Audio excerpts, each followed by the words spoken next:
Ngayon pong araw na ito ay binibigyang pansin at binibigyan lipunagin ang Disability Awareness Sunday na kung saan ang lahat ng may anong sabi nga, bulag, diin, ipin, lahat ng mga, marami namang kinds of disability ngayon eh.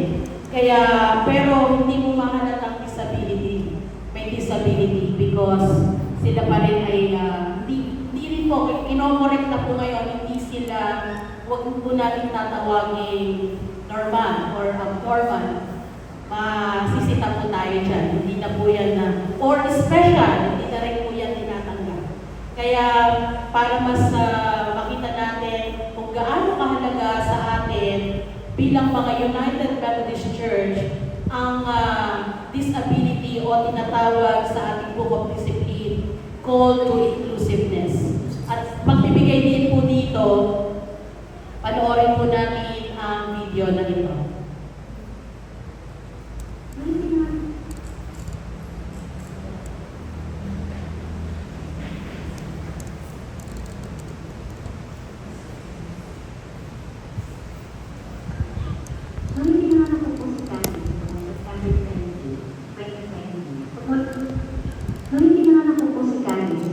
September 28, 2020, pagmula ng tumataan ng baby namin, napansin ko agad na mayroong dalawang puti doon sa pinakagitna ng kanyang mga mata.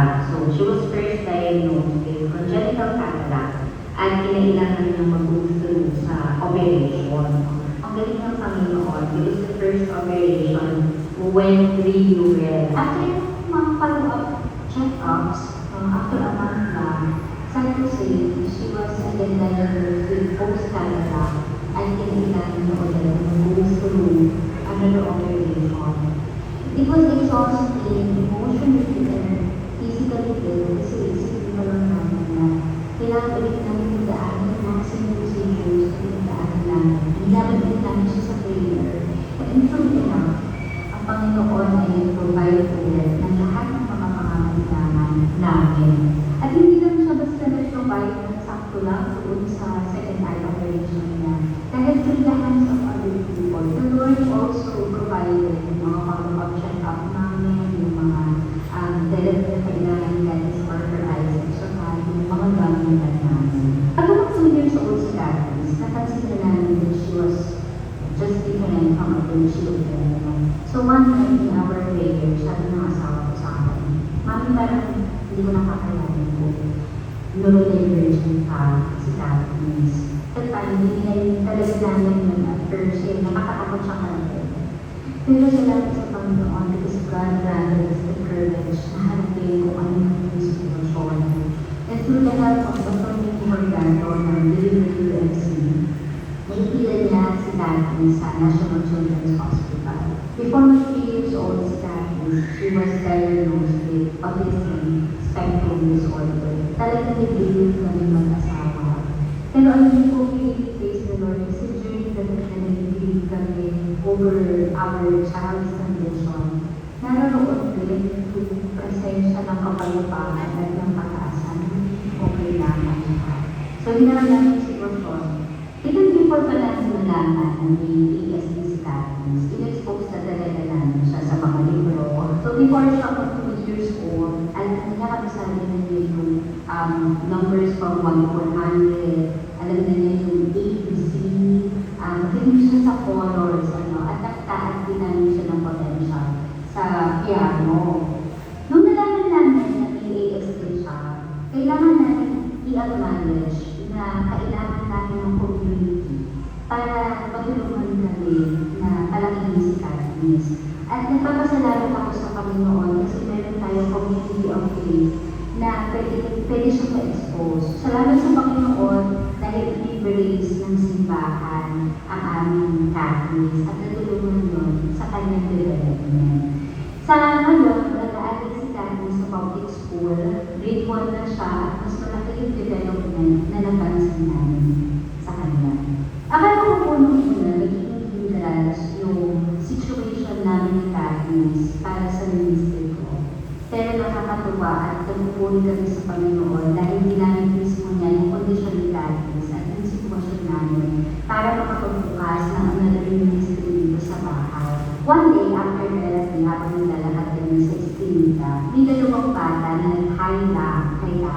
Philippines.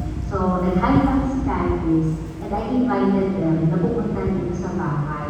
And that day din, nag-join sila, nagtuwa kami kasi nagkaroon na talaga si Candice dito sa community namin. At kinabukasan, bumalik ulit sila, may 6 na silang mga bata, at sinabi ko nga na magbayusan tayo dito sa bahay. At yung mga bata, they were really excited. So, that week din, nung Saturday na yun, nagkaroon kami ng extension class dito sa aming bahay. At naging weekly na siya ng ministeryo namin mag-asawa. At talagang po ay realize na walang kahit anong sakit o walang kahit na anong kondisyon ang kaya pumigil sa kamay ng Diyos kung paano nagagawin ang ating mga anak. Kung matutuusan si Candice ay nawang marginalized.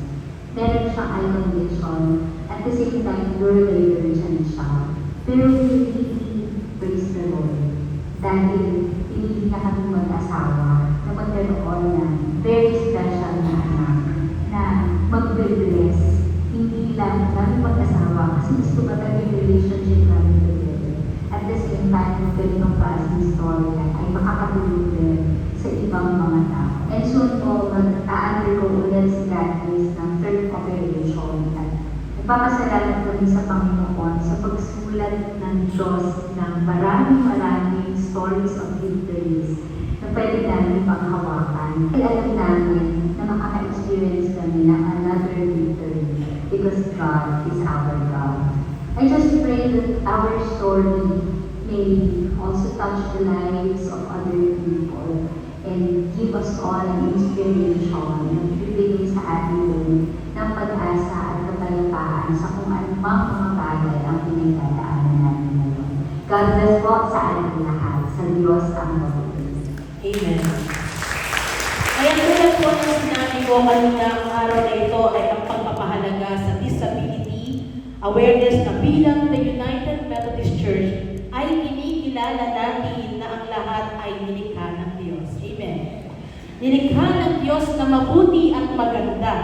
Pagkilala na bilang mga anak ng Diyos, magkakaiba man tayo, ay nakakapaghatid ng kaloob at katibayan ng kagandahang loob ng Diyos para sa pagkakaisa ng Iglesia at ng lipunan katulad ng patotoo sa buhay nila Ani. Tayo ay tinawag ng Diyos upang maging tapat at maging huwaran sa ministeryo ng ating Panginoong Yesus sa lahat ng mga tao. Bilang United Methodist Church, we are called to inclusiveness na ibig sabihin ay malaya na maging kabilang tayo. Ang bawat isa, may disability man o wala, ma-involve tayo sa lahat, ma-involve ang lahat ng tao, kasama ang mga persons with disability and with special needs sa pamumuno at pagministeryo ng Iglesia. Tayo ay manalangin. Amang banal dakila sa lahat, pinupuri ka namin sa ganitong diwa na kami ay makapagbigay ng papuri at pagsamba sa inyo. Buksan mo po ang aming puso at isipan at maranasan namin ang iyong banal na Espiritu upang tanggapin namin ang iyong mensahe ng may pag-asa, pag-ibig at pananampalataya na baon-baon namin sa aming pamumuhay. Ito ang aming panalangin sa tanging pangalan lamang ni Jesus. Amen. Sa nakaraang linggo po ay nagpahayag si Jesus ng talinghaga tungkol sa binhi na nalaglag sa iba't ibang kalagayan. Naalala niyo po ba? At ngayon, isa na naman talinghaga tungkol sa damo, sa trikuhan, puro halaman, pagtatanim, magsasaka, binhi. Ang talinghagang ito ay nilarawan ang gawa ng kaaway na sinubukang sirain o wasakin ang iniyasik na mabuting binhi sapagkat sa katotohanan ang layunin ng kaaway ay manira. Samantalang ang matalino magsasaka ay hindi niya hayaang magtagumpay ang kaaway sa halip ay inayos niya ang mga tanim hanggang sa panahon ng anihan.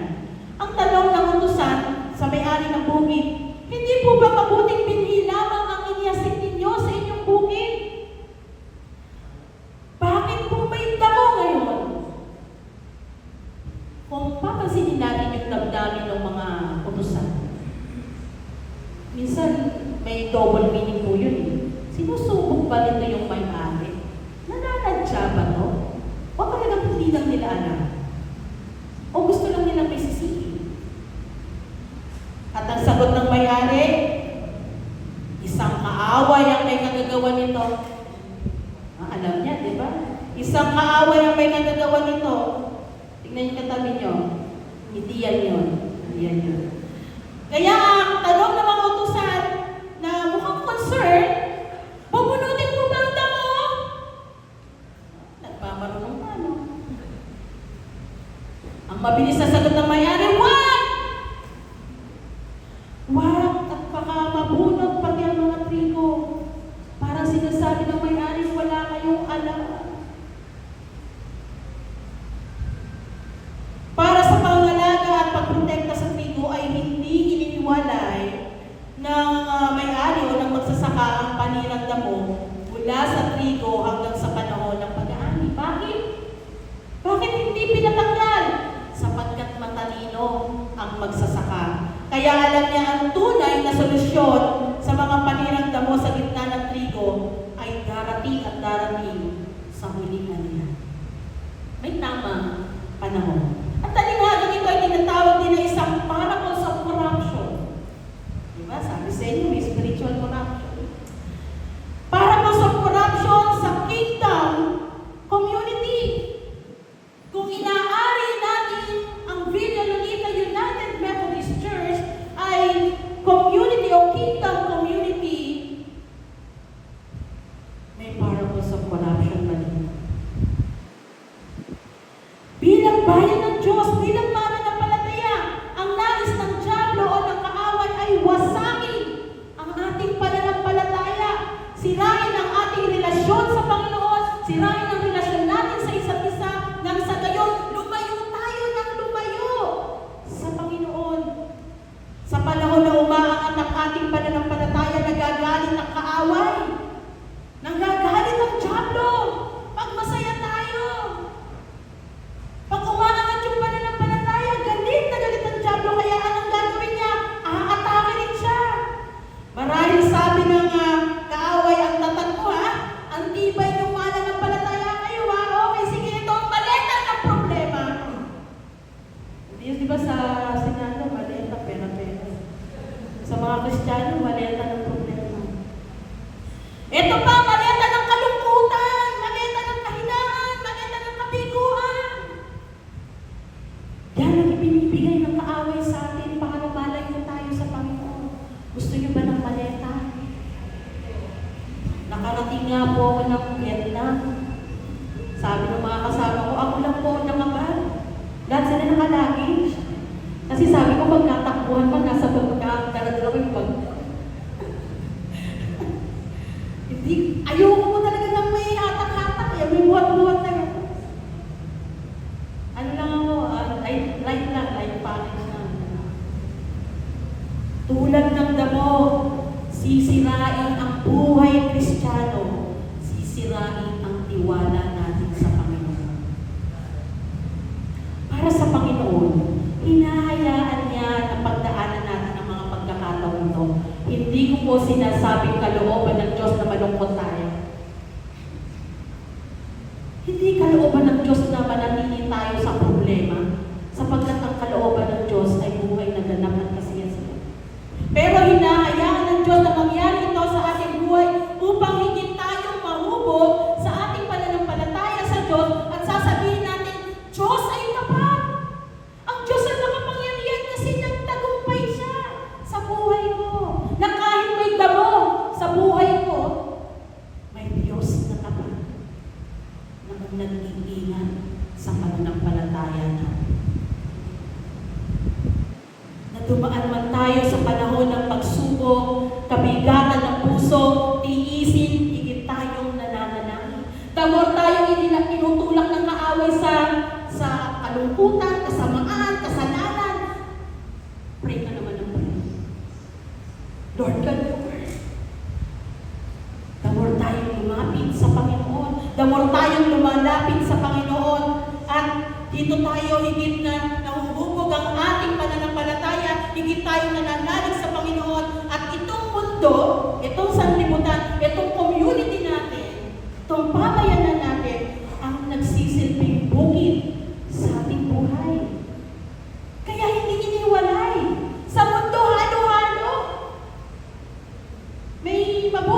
mas mabuti, pinakamabuti, masama, ang ganda lang sa masama.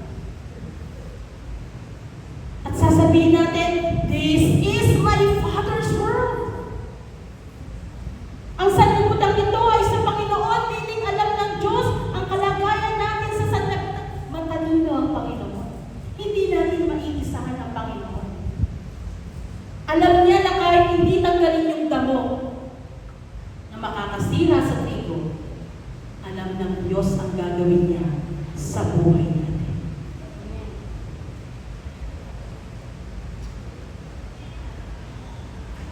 Ang Diyos ang magsasaka sa ating buhay. Kaya hangad natin ay maging tulad tayo ng matalinong magsasaka. Na maging matibay ang ating pananampalataya nang sa gayon, hindi tayo mapahiwalay sa Panginoon. Ang tanong ko po dito, ikaw, hindi yata nasundan yung power. May tanong dyan, ikaw. Bilang mga mananampalataya, saan mo mayahambing ang iyong sarili? Sa naninira? O sa magsasaka? Sa panirang damo? O sa trigo? No one can tell. Only you and God knows. Alam mo sa sarili mo yan. Alam mo ang sagot mo dyan. Kaya salisilin natin ang ating puso. Ako ba ay trigo? O ako ay panirang damo? Ngayon, nahirapan yata unawain ng mga alagad sa sinasabi ni Jesus na talinghaga. Kaya lumapit ng mga alagad, sinabi nila kay Jesus, Jesus, ipaliwanag po ninyo sa amin ang talinghaga tungkol sa mapalirang damo tumubo sa bukid. Naisip ko, ano kaya ang tunay na intensyon ng mga alagad? Ano kaya ang damdamin ng mga alagad? Guilty ba sila? O naiisip nila na pinatatamaan sila ni Jesus? Hindi naman siguro, ano? Dahil straightforward ang ating Panginoon. Kayo, tinamaan ba kayo? Pag tinamaan tayo, magpasalamat tayo. Pagkat ang Diyos ay kumikilos sa ating buhay. Amen. At ito na nga, parang lakas makabarites ng ito na nga. Piniliwanag at nilinaw ni Jesus sa talinghaga. Listen, ang naghahasik ng mabubuting binhi ay ang anak ng tao. Ang bukid ay ang daigdig. Ang mabuting binhi ay ang tao kabilang sa kaharian at ang mapalirang damo naman ay mapapabilang sa masama. Tignan niyo yung masama, letter ay malaki. Malaking letter. Ang kaaway na naghahasik ng damo ay walang iba, kundi ang diablo. Ang panahon ng pag-aani ay ang katapusan ng daigdig at ang mga tagapag-ani naman ay ang mga anghel. Tayo, ikaw, ang anghel. Ang bukid na sumisimbolo sa sanlibutan, ang mabuting binhi ay pagkilala sa tunay na bayan ng Diyos at ang anak ng Diyos. Kaya ang nais ng Diyos, mahubog tayo para manatili tayong mabuting binhi na mapabilang sa kaharian ng Diyos. Ang mga palirang damo ay kumakatawan sa mga huwad na mananampalataya. You know what huwad? Sinerge ko pa. False. Ano ba kayo huwad? False. Ibig sabihin, tinatawag ng Kristiyano pero hindi ka mananampalataya. Na-realize mo ba?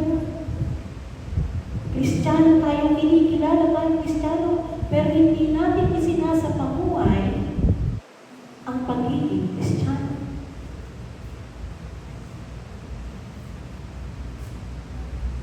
Kaya naman dito sa mundo, may masama, may mabuti, yan ang katotohanan.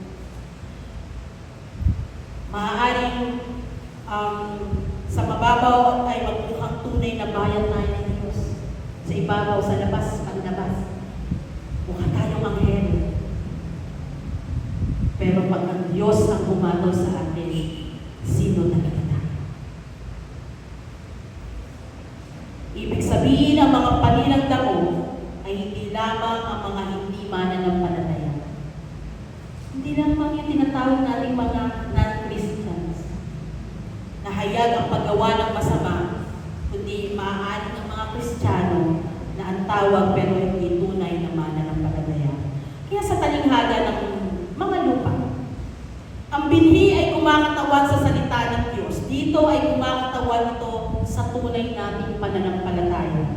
Isa sa mahalagang bahagi ng pagtatanim ay ang lupa. Alam mo, magtanim tayo walang lupa.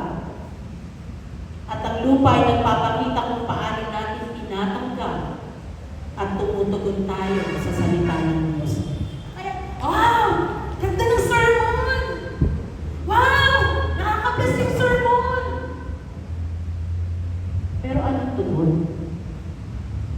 Mas mahalaga yung tugon natin sa salita ng Diyos kaysa sa appreciation ng ganda ng sermon.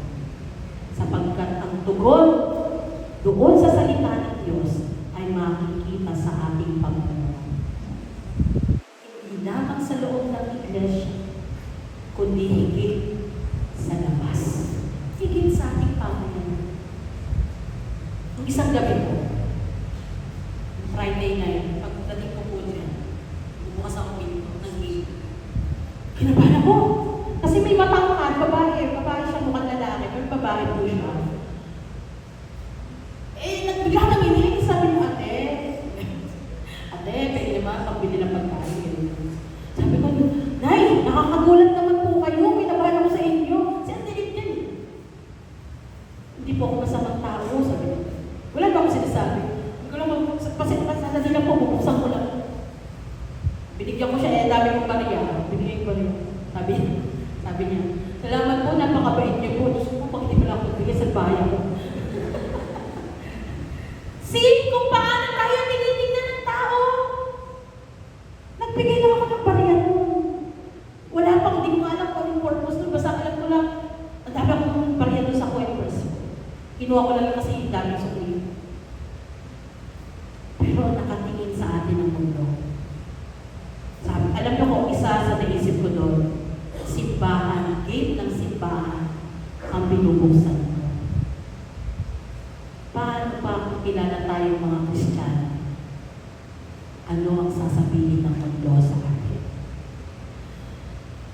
Kung paano ang mga damo ay inipon at sinusunog, ganun din ang mangyayari sa katapusan ng daigdig.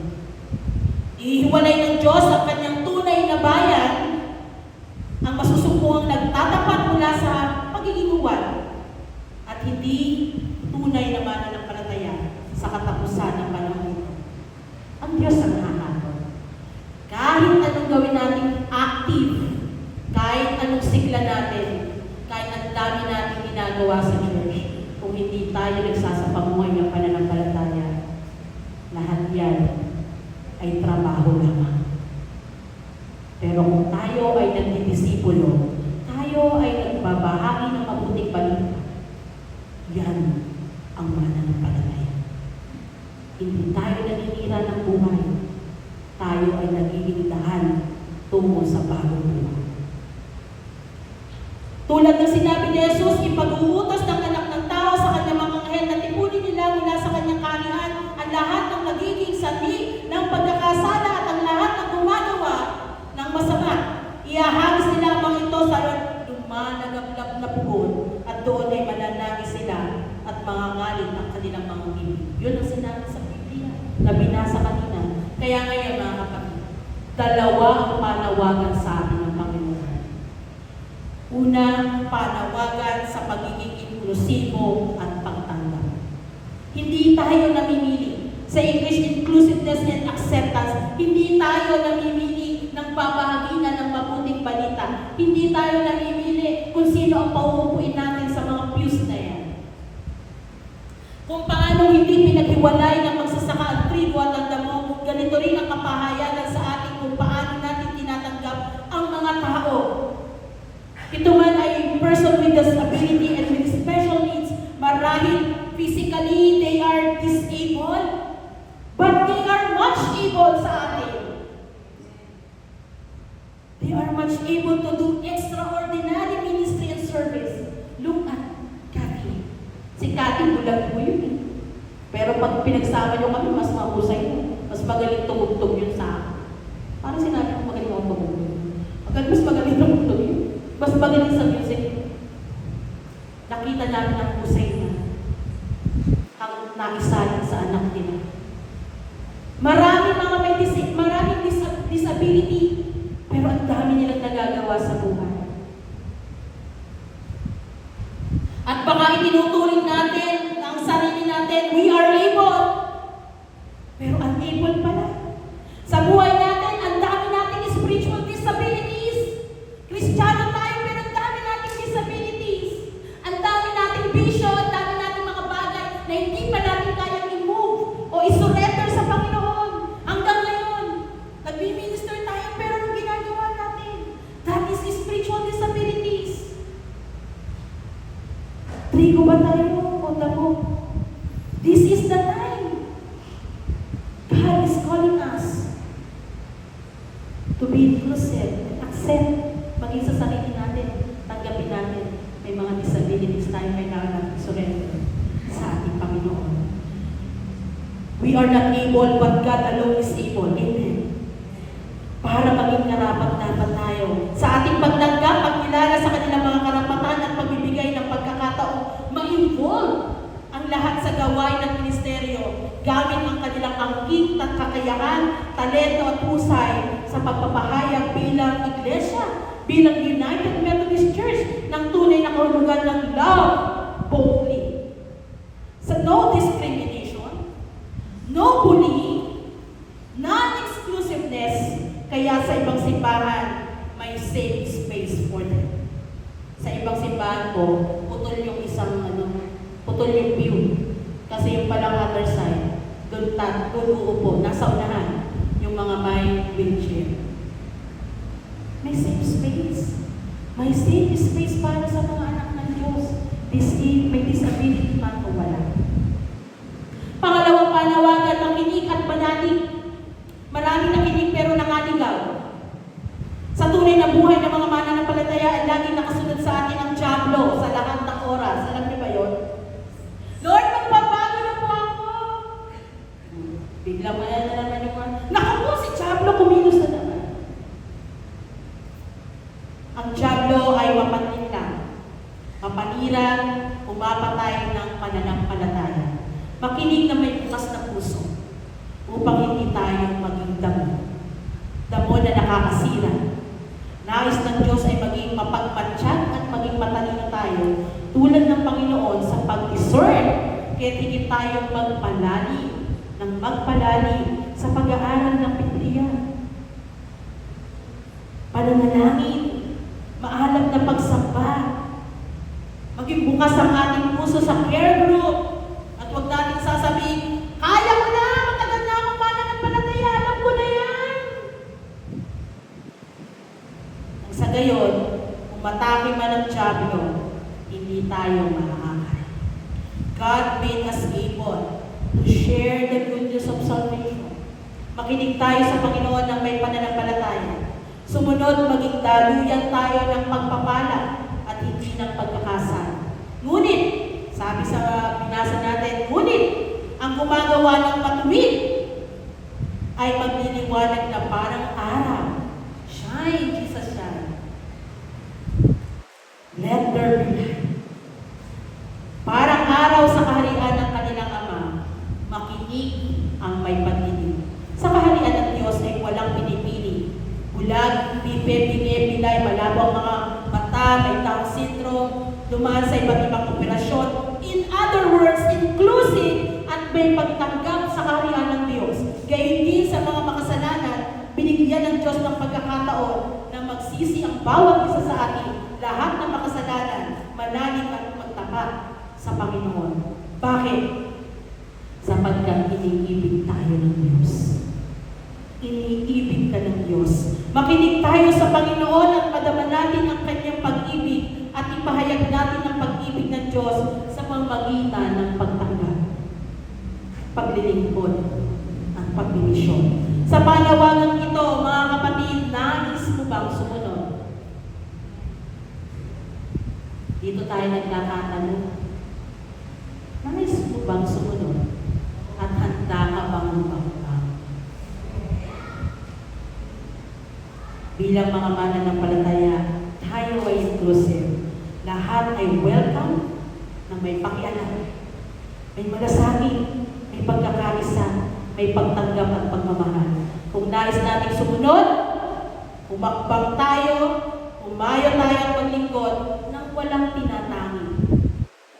At manatili tayong nagtatapat sa Panginoon sa kabila ng anumang hamon at kalalagayan sa buhay, taglay ng ating pananampalataya sa Panginoon. Tayo manalangin. Amang banal na dakila sa lahat, we are not able. Marami rin kaming disabilities. Kahit mga Kristiyano na kami, kahit mga tagasunod mo kami. Kaya ang tanging dalangin namin, O Diyos, pagindapatin mo kami. Ikaw ang Diyos na makapangyarihan, matalino at nakakaalam ng nararapat sa aming buhay. Naririto po kami. Buksan mo ang aming puso at isipan. Akayin mo kami upang makasunod kami sa napakadakilang kalooban mo sa iyong pagkatawag sa amin. Pagpalain niyo po ang iyong mga anak. Pagpalain niyo po ang Villa Lunita United Methodist Church sa lahat ng paglilingkod, pagministeryo, pagkakaisa ng may pag-ibig, pagtatapat at pananampalataya sa inyo. Purihin ka, O Diyos, ang ating panalangin sa tanging pangalan